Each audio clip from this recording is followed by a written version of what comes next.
Hello, everyone, and welcome to the Content Market Webinars by the DICM. This is a series of webinars that is held on the third Wednesday of every month. Today's topic is buying habits in MENA, what drives acquisition, and what the top buyers look for in content.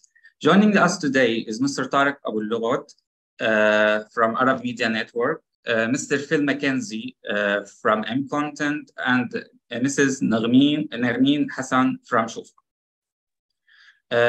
My name is Uday Nasser, Business Development Manager at Moon Language Solutions. We at Moon have a long experience supporting the audiovisual industry, helping our partners to find the best localization solutions, whether it be subtitling, dubbing, or voiceover. We help our partners make their content suitable for the preferences and cultures of the audiences, so our partners can enter the GCC and MENA regions and compete in them. Our first speaker for today has 23 years of experience in the field.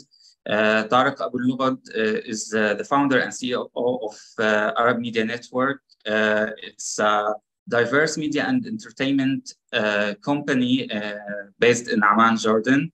The company has a lot of ventures, including Al Lughot Studios for production and distribution, Istikana platform for independent Arabic cinema, and Mazaj FM radio, among many others. He's here to talk more about his ventures. I will pass it to you, Mr. Tariq.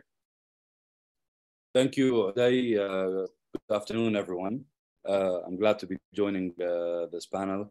Arab Media Network, like you said, is a diverse media and entertainment company. We're based in Amman, Jordan. Today, I'll be talking specifically about Istikana, our SVOD venture. I'd like to share my screen. I prepared a small presentation that we can take a look at.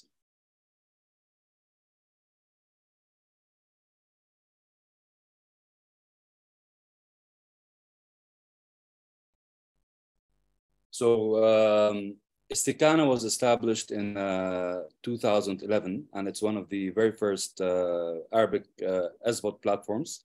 Throughout the years, we've we changed many times our content strategy. We started AVOD doing very mainstream commercial content until we finally settled into focusing on independent films, whether feature or short, and documentaries. And nothing in this presentation is confidential, like it says. It's pretty out there. So we felt that there's a need for helping Arabic filmmakers distribute their content, their films, locally and globally. A lot of the content produced in the Arab world has been largely not served well. There's a struggle for filmmakers to get their content out and viewed. So we're focusing primarily on making sure that we have these films on our platform for the world to see. A lot of these films are by nature independent. They're smaller productions, very well done, but underserved. So this is the core of the content on Istikana today. So basically our content is mostly found in film festivals. We tour the world, especially the Arab world, to view the films that are being produced by youth in the Arab world and plug it onto our platform for people to see. A lot of these titles, although they participate in festivals, don't eventually make it, unfortunately, on mainstream media or bigger platforms. So we're trying to fill that gap and get as many films from the independent Arab world viewed by as many people around the world. So our offering is quite straightforward. We have, as far as we know, the largest Arabic independent film library, and we offer it to subscribers at $8 per month. and we're available on mostly every possible platform we could get work with, from smart TVs, Apple TV, Android, and of course our application and mobile web. So what makes Istikana slightly different in terms of its content strategy is that we're focused on independent films, short and feature, and documentaries, all Arabic. We don't license content that is not Arabic. Other bigger platforms, mainstream platforms, are mostly focused on series. Ramadan is a big season for them, and a lot of them are plugging in foreign content, whether it's original or dubbed. We're trying to keep it as Arabic and as localized as possible. So over the years, we've accumulated around 7,000 hours of content. A lot of it comes from the Levant area. Second probably is Egypt, and we're seeing some growth, and we're focused a lot more these days on GCC content. There's been a lot of movement in the film production industry, specifically in Saudi Arabia. So it makes a lot of sense just to add more Saudi content onto our platform. A lot of the titles we end up licensing are award-winning titles that win awards in regional and global film festivals. And our mandate is to add to our library at least 100 titles on a yearly basis. So roughly that amounts to 2 new titles per week.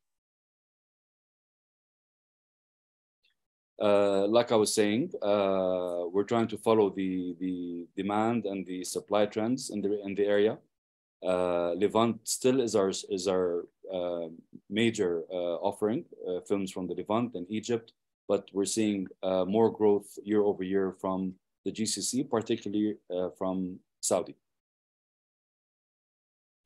So our subscribers come from all around the world. Interesting for us, I think we have, after Saudi, a very good following user base in the United States. These are mostly Arabs residing in the United States who work or study there. And they make up a good chunk of our subscription base.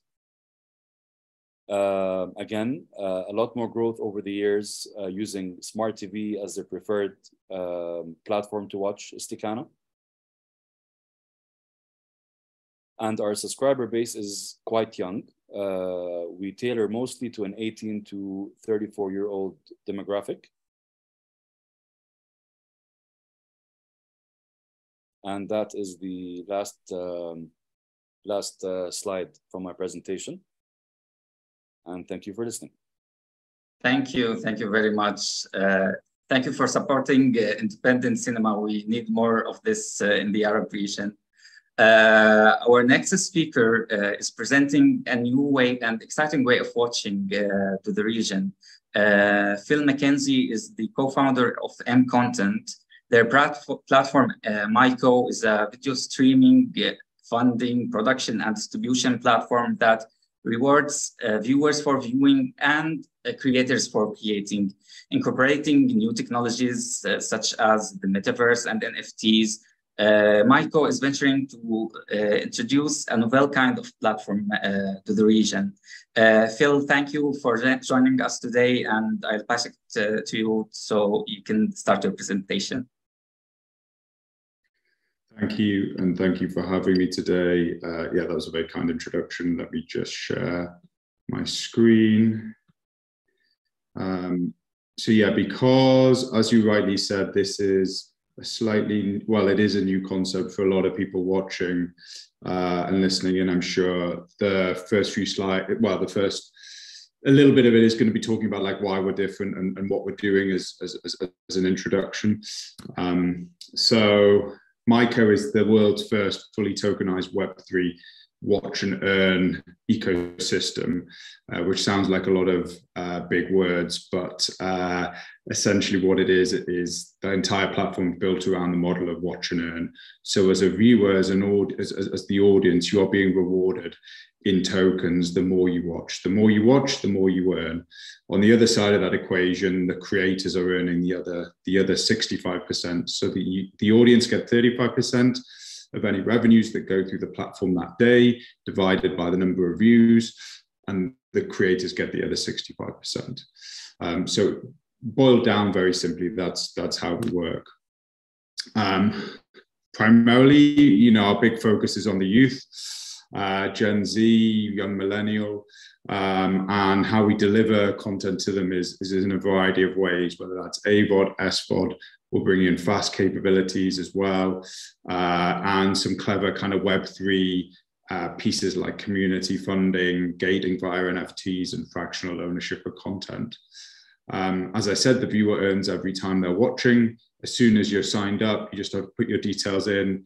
As soon as you're watching, you can begin earning, and you can see the little coins flicking into your wallet in quite a nice kind of visual way. Content that we have on the platform covers, we're covering quite a broad range at the moment, to be honest, because we want to show as many use cases as possible. We're a young company, 18 months out the block, and we've experienced, quite a phenomenal amount of growth to date. We're lucky to be backed by one of, the biggest families in the region. And we're currently going through a Series A fundraising round 2. But as part of that kind of growth and early stage development, as I said, we're trying different things out to see. So whether that's film, television, podcasts, user-generated and influencer content, and also sports rights we've been kind of leaning into recently as well. We really want to support local voices, regional voices, and as long as that has the ability to travel globally as well. Some very quick stats and milestones we're really proud to have achieved in a short space of time. I'll not dwell on this too long, but yet over 2 million users, and some pretty great stuff there. And then just in a slightly deeper dive on the user breakdown, similar to Tarek, our user base is young, as I'm sure everyone's finding in the region. And also, whilst probably about a third of our viewers come out of Middle East, North Africa, South Asia, a third of them come out of North America with very little marketing spend. And the other third, as you can see by the sort of map on the top right there, we're hitting pretty much every country in the world is shaded some color of blue there. So, the watch and earn model, we're great that we're first to market with this, is really gaining traction quite quickly. So as I said, whilst we want to focus and champion regional content, we need to make sure that it can travel and has the legs to. So what do we know? This was us just trying to give a bit of background. Everyone's cutting back on budgets. I was just in Cannes for a week, and I pretty much had the same conversation 100 times. Gen Z and young millennials are all using, the biggest users of the platforms. But we believe, as I'm sure everyone does on their Zoom, that the audience within the region is very underserved, and also the creative community is hugely undertapped as well. So this is a big MO of ours, is to try and satisfy and tap into these areas. The format doesn't matter to viewers anymore, and there's a real importance of FOMO for driven through events, and a rise of this more kind of interactive consumption of content through play to earn, which obviously leads into watch to earn. So my final slide kind of just covers briefly, and this is very broad, it's not just acquisitions. I just wanted to give you a snapshot of kind of where we're thinking and where we're at. Is, Gen Z we're very focused on. We're laser focused on ROI, as I'm sure everybody is at the moment. So whatever we do, we have to see users and revenues off the back. Our priority territories and our secondary territories are there. Acquisitions, we're leaning into sports rights, but any bulk content we can do to support those rights, as in if we're getting a India-Bangladesh cricket series, how can we put more content around that to ensure that the viewers there's a stickiness there for viewers staying with us. And also older nostalgic content with some really strong marketing hooks in there to help us spend our budget wisely. Commissions or originals or co-productions or financing, whatever you want to call it, shorter form content, regional voices, as I said, and shoulder content acquisitions. And sort of I've given a bit more of a creative steer in there too. There's a lot of bespoke partnerships we're putting together for bulk rights holders, where we're maybe helping fund some newer stuff, or I don't know, there's integrate more Web3 elements into the older content or newer content, which is exciting. And yeah, just building on that, Web3 hooks, you know, are great. And stuff we're trialing and experimenting with. So adding NFTs in, metaverse, tokenization, you know, we're just seeing and testing the water a little bit on what the viewer responds to. Across everything, we have to make sure there's strong brand and advertising appeal so we can sell it to advertisers. And one thing just to flag and keep your eyes open for is we're launching something called My Collab later, probably next month.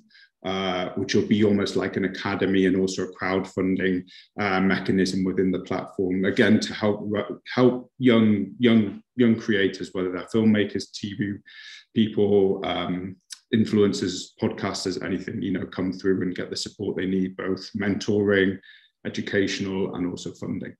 So. And that's our catchphrase: watch it, earn it, own it. So yeah, please download the app, go to, you know, follow us on socials, and you know, really looking forward to hearing the questions and participating in this. So again, thank you for having me on. Thank you very much. Thank you for sharing this very interesting business model with us. Our next speaker is Nermin Hassan, who is the product manager of Shufha. She's been working with Shufha for the last 5 years. Shufha is a widely spread platform, VOD platform. Their services focus on the MENA region. They have a very diverse content right now. Shufha is also a part of A15 Group, a prominent tech VC in MENA with 8 successful exits.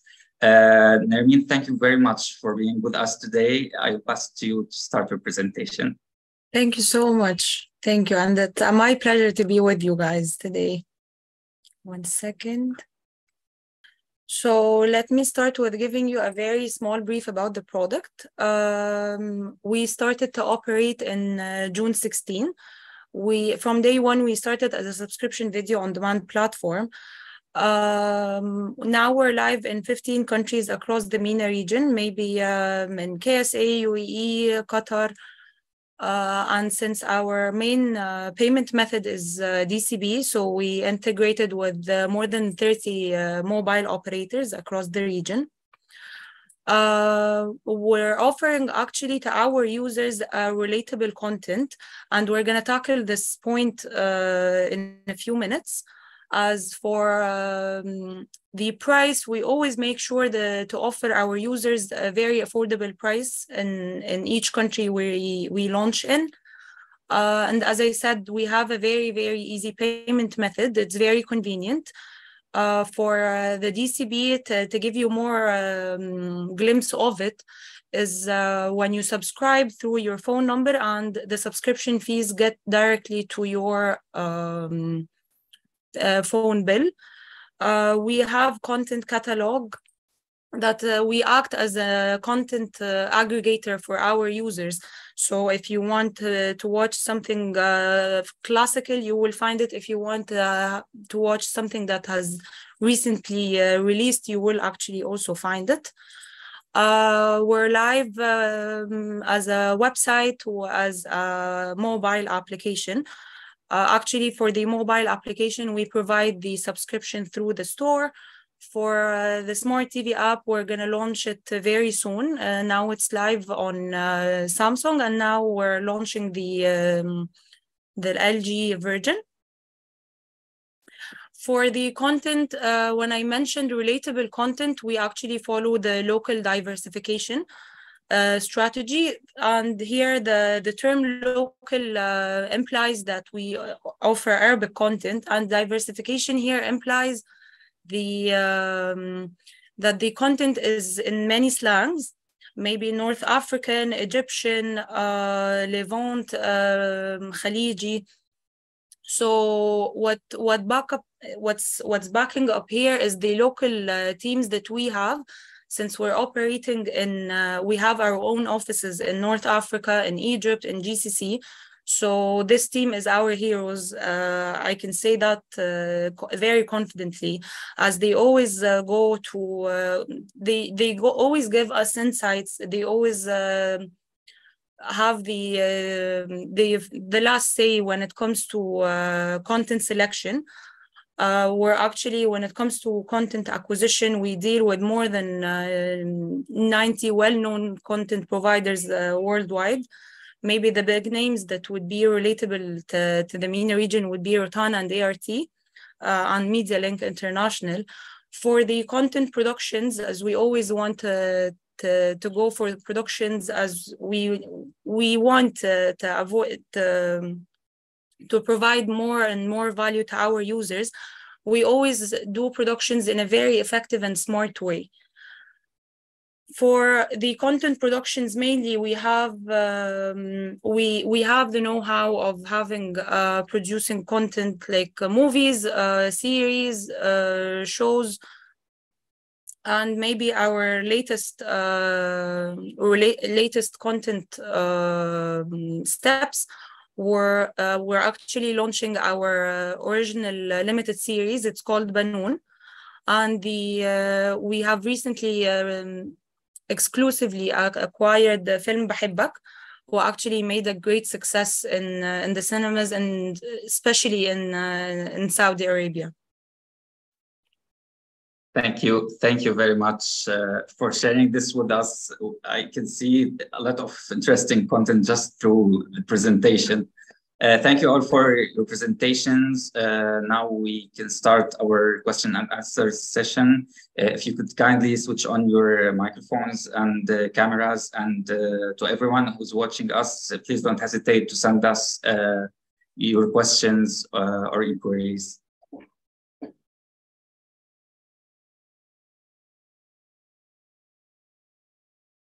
Okay. Let's start by asking about acquisition, since it's going to be the most asked about. As the MENA market is being introduced to new Arabic productions and new genres, such as, let's say, horror and thriller and science fiction. Do you focus on acquiring content from these genres, from these, like, let's say, new genres, or do you balance it with the traditional Arabic drama? I don't know if Ms. Nermeen could answer this. Actually, here you cannot take big risks. You always have to start with testing waters. So definitely we go for acquisitions, but maybe with not big investments as a start. But we actually produced our own horror movie, and it's called Ammar. So we have good experience when it comes to genres and so on and so forth. But it's always recommended to start with the calculated steps, and then you have your own feedback, and then you can go big. Okay. Also, Mr. Phil, you've mentioned this, that you are trying to rely on the more traditional or trusted classical content. So is it also in your plan to rely on the new classics, such as these genres, or should the more classic drama is still on demand for you? Yeah, actually, it's a very interesting question. But I would say here that there is no one genre that we can actually 100% rely on. You have to always have different genres, so you can target different people. I'm actually targeting the masses, so I always need to make sure that I have a diversified catalog. Thank you very much. If Mr. Phil can also chime in. No, I agree with Nermeen. It's about taking, us taking 5 titles or 10 titles in a certain genre or a certain language, seeing how they do, and then doubling down on it if it works and we get the traction and being responsive to that. I mean, and on the nostalgic front, I think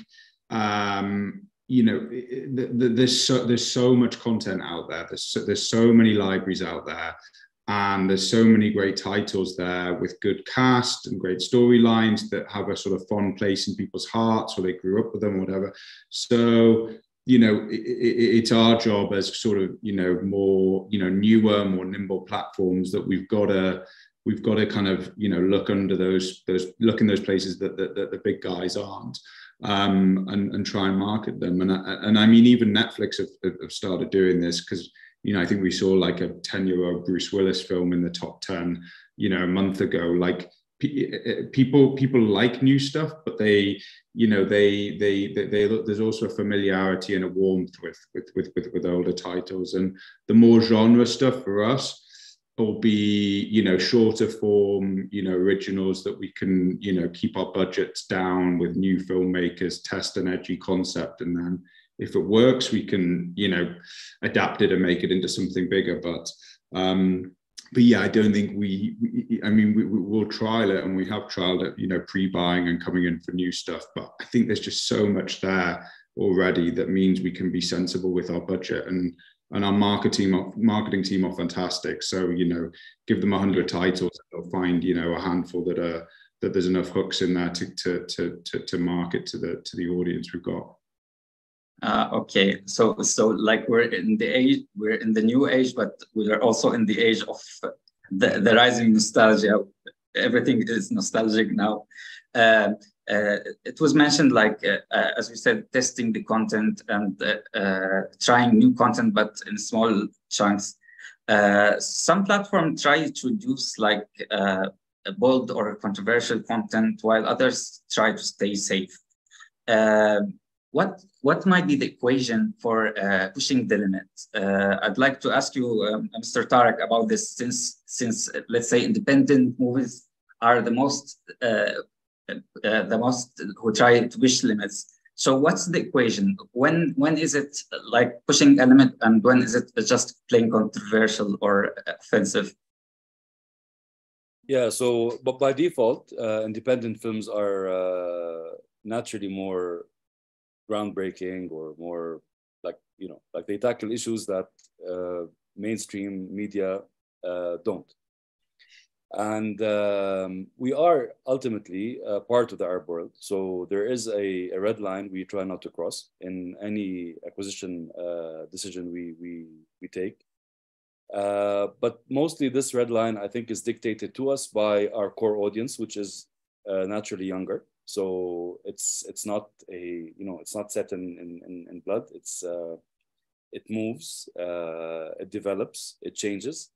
But I think we try to be true to the core audience we're addressing. So nothing outrageously out of the box. We do have our own like restrictions on what we want out. And that is mostly, we hope, in line with what our core viewers are looking for. Okay. We're kind of conservatively open. Yeah. So try something new, and but keep it not controversial, as we said. Just push a limit. We're seeing a trend also of introducing non-English foreign content to the market, such as Russian cartoons or Korean cinema, in addition to the more traditional, let's say, Turkish and Indian dramas. Mm-hmm. What qualities should the foreign content have to enter this market? Should it like be familiar and familiar? What topics should it discuss for it to be like acquired by, let's say, by a MENA buyer or a MENA platform? I don't know if Mrs. Narmeen could answer this. Actually, the one thing that would make would make a user watch content, it would be how relatable it is. So if at the end of the day, we're all humans. So at some point, we all share some problems, regardless the location. So if this problem is tackled in a content that is very relatable to any person who would watch it, this would be the beauty of it, honestly. So I would believe that it would be something that is, for example, if we can look at the Egyptian market, the Egyptian market actually watches lots of Indian content. And why is that? Because they're watching the love story that many people might be missing, for example. So this would be how they would wish for it, or how they would portray it. So I believe the Russian content or any other nationality or slang, I believe it would be solely relying on the content and how the story is tackled. Okay. I don't know if, I can just answer from our point of view on that one. I think if it has to be relatively strategic as well in terms of, if we're pulling, Turkish content, or probably a bad example, but we're pulling, say, Bangladeshi content, then we need to know that we, already have some, users from Bangladesh, or we've got, like I said in my presentation, like a big cricket series coming up that features them, and also that it's a, that we can target them going forward with that content as well. So, but I agree with what was said. Like, it still boils down to the same things of what makes a good story and a good thing to watch, and it still has to fall in line with your overall content strategy. Otherwise, you end up with this weird mix of stuff on the platform. Okay, we have a question for Phil. How relevant is including Indian audio content in the drama genre for my audio content? They're asking, I think, for podcasts. Do you look forward to including Indian podcasts to the platform? I don't think. Well, I know we haven't so far, but I mean, we'd be open for it. The beauty of podcasts is that they're so quick and cheap to spin up and create and release, that, I mean, that's for us a kind of almost a step into the shorter form, stuff we're producing. Maybe is release it as a podcast, see if you get the traction, see if the story, resonates with people, and then move on from it. So, India's a target for us, like everybody. So yeah, we'd love to. Yeah, we'd definitely be open to exploring that. Yeah. With the big production companies in the market, independent content creators might be intimidated. What qualities should the independent filmmakers capitalize on to compete in the domain? My question goes to Tariq first, if you could answer. And as Nermeen was saying, I think it's the storyline that drives eyeballs. More and more productions are being produced with lower budgets, using simpler cameras, equipment, and all that. Not that it's not important to be quality oriented technically, but I think we've seen enough examples that if a story is relevant and told well, regardless of the means used to tell the story, it can travel very, very far. So the concern of being technically unfit for most independent filmmakers is not an issue today, in my opinion. It's the story and how it's put together is more important than the technicalities. Okay, thank you very much. We have another question. For Malaysian content, is it in your interest? Any content, let's say any foreign content, will it interest you to acquire foreign content? As you said, it's gonna be the story, but shall be the content be dubbed to Arabic or English, or has English script, so it can be like tackled by you, or is just having a promo might be sufficient to acquire it? So this is for Ms. Nermeen, if you can answer. Okay, I was just making sure that the question is for me, you know. Actually, yeah, there's no limit for this. If it has subtitles or dubbed that can be relatable or understood by the Arabs, it's gonna be definitely okay. Definitely. Let's now move on to discuss what makes content more suitable for OTT. Like we're seeing a decrease in the number of episodes. I don't know, in this Ramadan, more and more series are becoming like 15 episodes instead of 30. We're seeing also the rise of the mini series and anything that could be binge watched. So is the shorter series or mini series more platform friendly? Is this for me? It's for all of you. So who could chime in? Could chime in. Okay. I would believe that. I actually believe that it's very natural and it's expected to have something like that. The Gen Z or the millennials are more fast-paced than other generations. So we always need the plot, and then I don't know how to say it, but yeah, if you think about it, you don't have time. You don't have enough time to watch like a 30 episode. You don't have time to attend all the meetings. You can go. You don't have enough time in the day for many activities as before. So I think that it would be much expected to have something like that. Yeah, I think as well. Like, sorry, go ahead. Go ahead.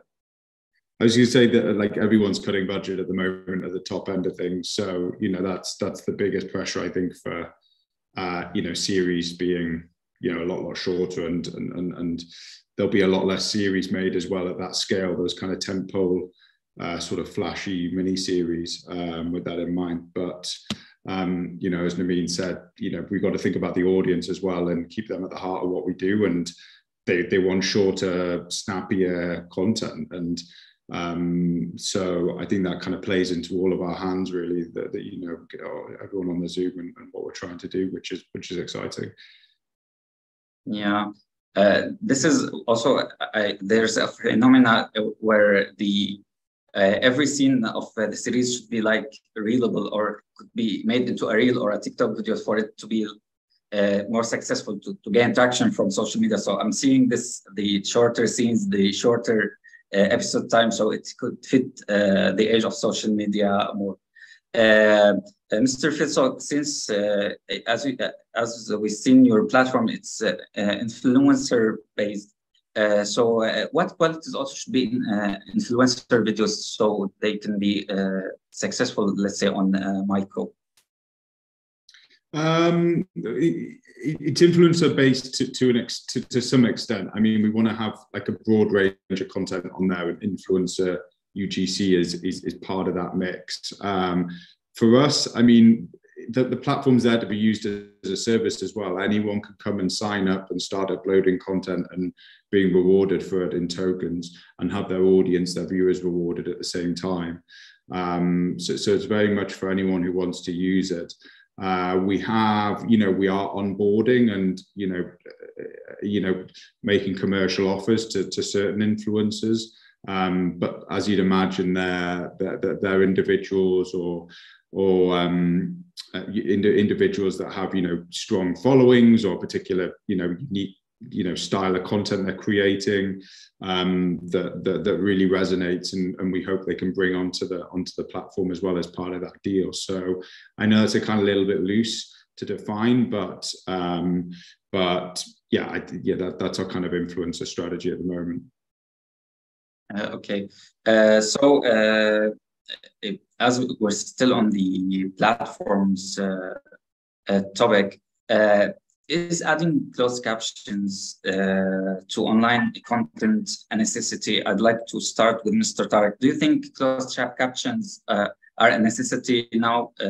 Since let's say you have a wide range of independent Arabic movies, and not all dialects are understood by all the Arabs in the region.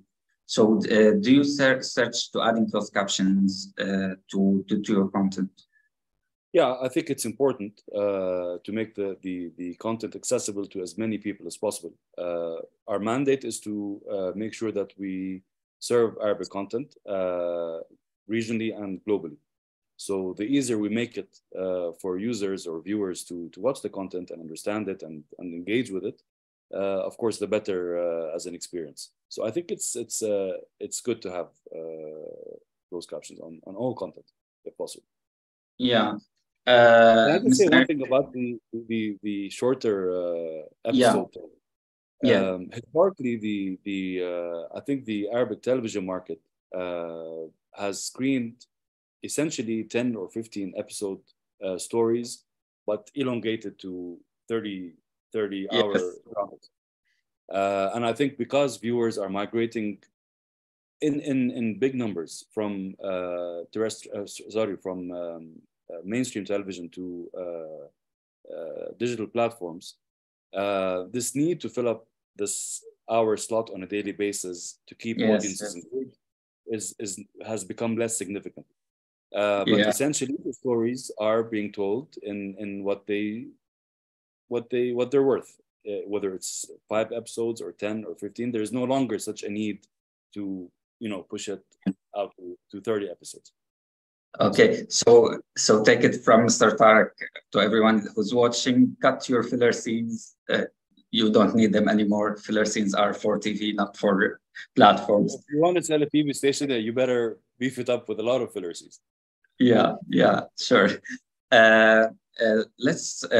A lot of questions are buyers actively looking for buying non-English or non-Arabic content. So I'm going to ask, since we've discussed this and discussed any story is a good story, but we come to the localization part. So for localization, do buyers prefer to do the localization by their side, or should the content be localized, which will make it easier for them to buy?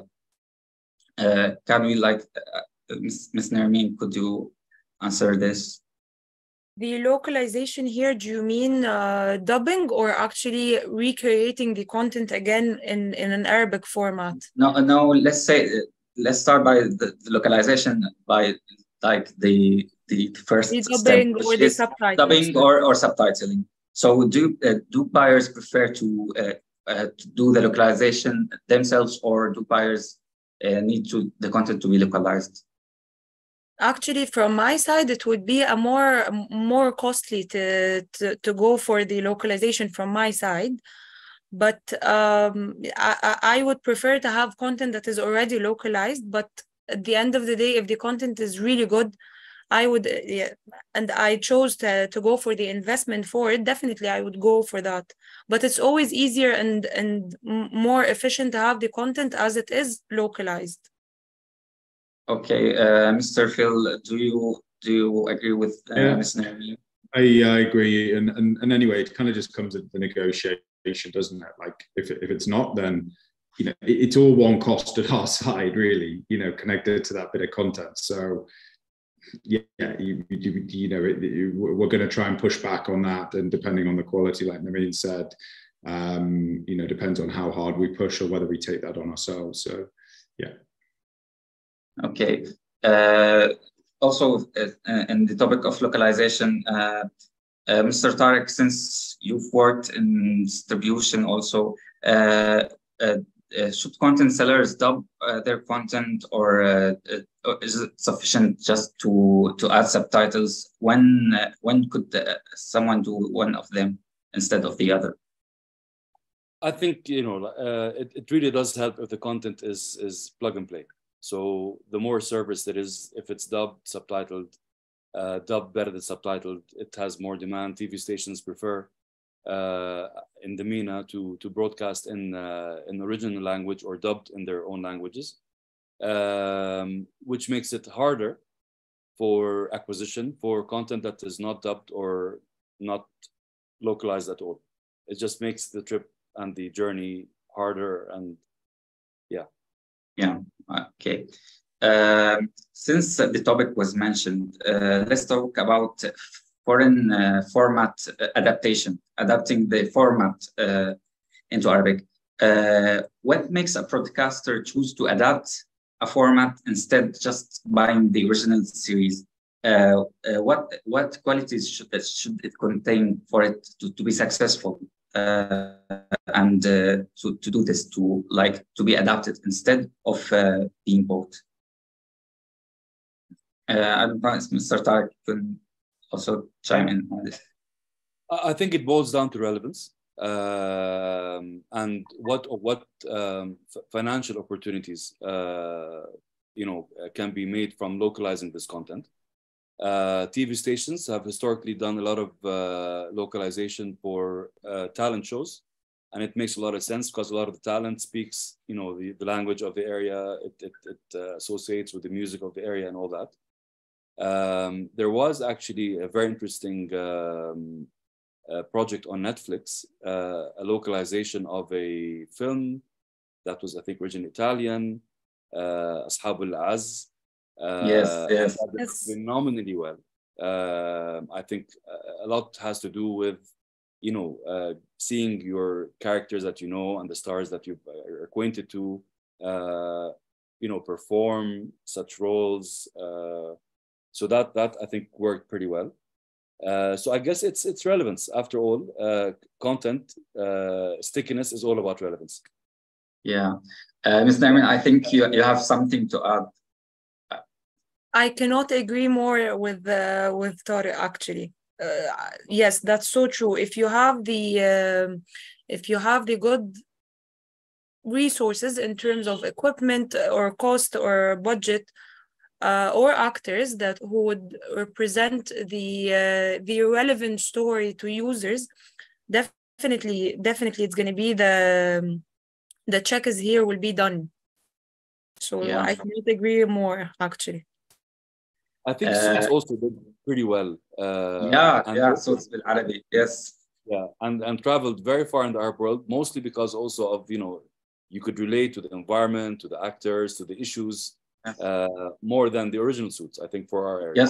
Yes, and we're seeing now a new adaptation of The Desperate Housewives in Arabic. Yes. So we'll see how this also works.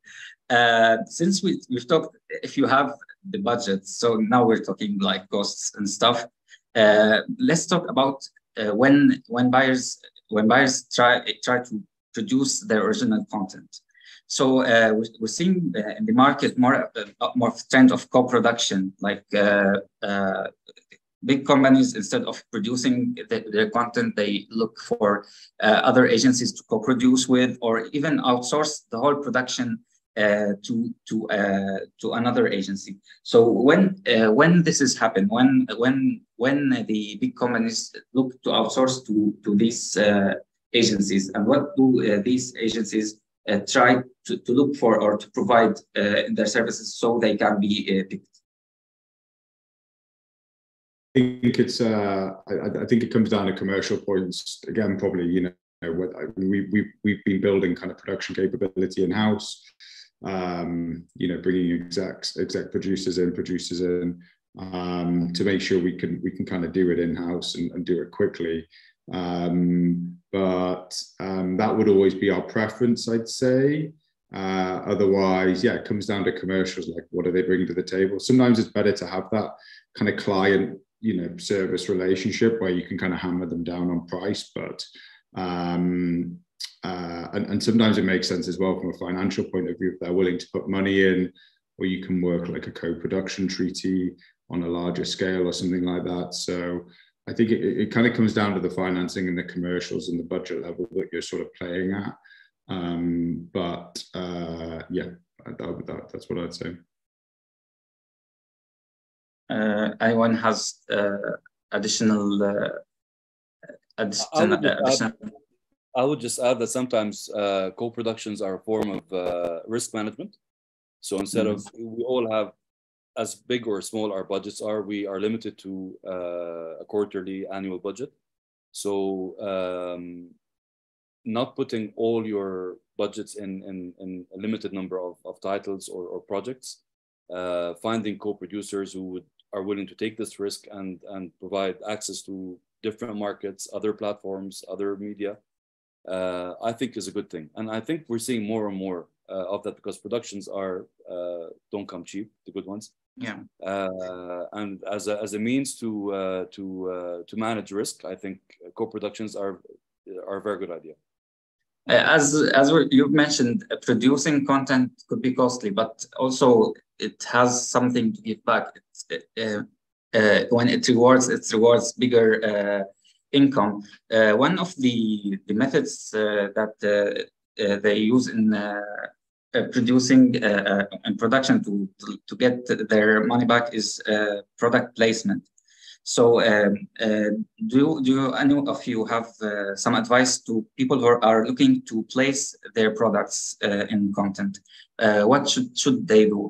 How should they make their approach? Go in with a pitch that is strong to the brand. I mean, we've done this and are doing this at the moment. Like you would with a buyer, I suppose. Like, you need to go in and be like, this is the reasons that this is the perfect project for your drinks brand or your whatever clothes brand, and yeah, just make sure the pitch is strong, I'd say, which sounds stupid, but I mean, in 9 out of 10 cases, I don't think it happens. Or work with an agency. That's the other thing. That's the other way we've had success, is work with a good media agency, a good brand agency who has that relationship. They can help with that sell-in and bring not just one brand in, but a few as well. So they get that sort of comfort in numbers in supporting a project. But I'd say as well, the other thing that they're always looking for is what's that distribution route? You know, are they going to get the eyes on the content and their brand, therefore, that they require? So again, this goes back to a good pitch, but that needs to be in there, is how are you going to launch this? What's the traffic going to be like to the content? And yeah, ultimately, what is the benefit to that brand? Okay. Just the final question here. A lot of people are asking that the SVOD market is getting saturated and tough for everyone. Do you have any concluding remarks about the future of SVOD? In my opinion, yes, it is getting saturated, but not differentiated enough. I think if you want to enter this space, you cannot be, or it's very risky to try to be, all in one. I serve everything, I do everything, I have everything. It gets very, very expensive. So I think the more differentiated, the more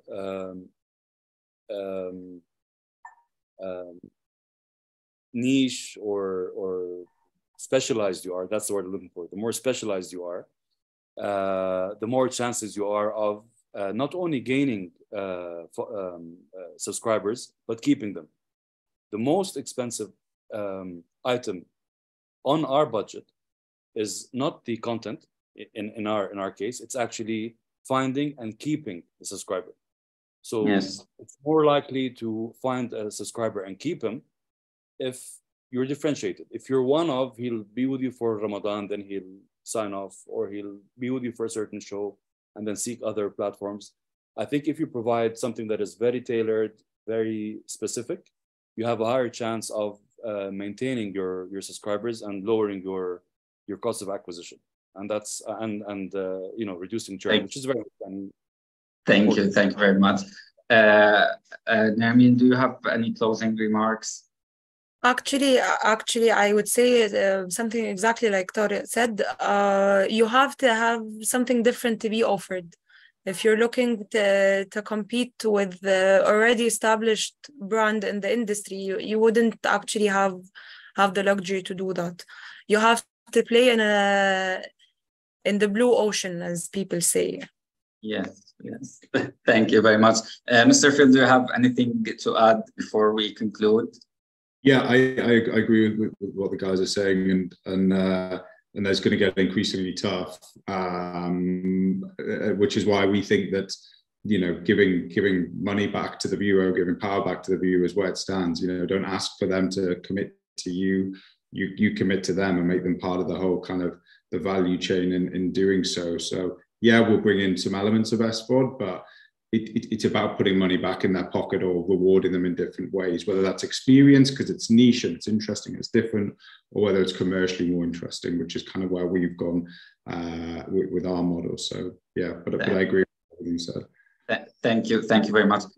Thank you everyone for attending, and special thanks for Tariq, Phil, and Nermeen for joining us today. In case you didn't watch the full session, there is a recording that's going to be published on the DICM.ae website next week. Our next webinar is going to be on the 21st of June, the best of Ramadan. I didn't know yet, the Dubai International Content Market is going to be this November on the 22nd and 23rd. So don't forget to see all the details about it on the also the website, DICM.ae. Thank you. Stay safe and goodbye.